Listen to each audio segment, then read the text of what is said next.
C'est un ouf de soulagement pour les habitants de Diba Diba qui bénéficient aujourd'hui d'une route en béton, alors qu'il y a quelques semaines seulement, c'était une marée de boue qui jonchait cette voie. Avant, c'était difficile. Il fallait sortir avec 2 paires de chaussures.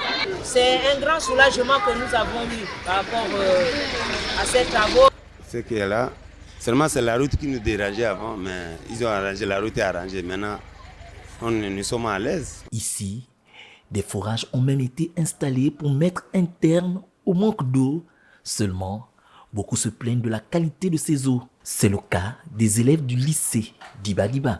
Nous pouvons faire le sport en espérant qu'il y a de l'eau, mais quand nous partons à la pompe pour boire de l'eau, ce n'est pas potable. Et cela fait mal. C'est à certains qui boivent et ils vomissent car l'eau n'est pas bonne. Le problème de transport dans cette zone n'est pas en reste.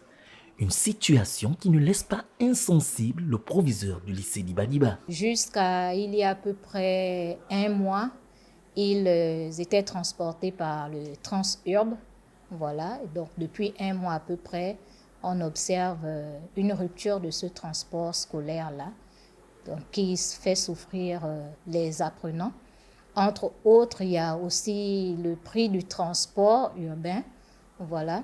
Donc les clandos qui étaient à 300 à cause de l'état de la route, malgré le fait qu'on n'a plus de soucis de route, sont restés à 300 francs et donc les enfants s'en plaignent un peu. Alors que le lycée Diba Diba est toujours en attente de la réhabilitation d'un certain nombre d'infrastructures en son sein, les agents de la Société d'énergie et d'eau du Gabon sont aussi attendus à l'entrée du dit lycée où les câbles électriques menacent la vie des usagers.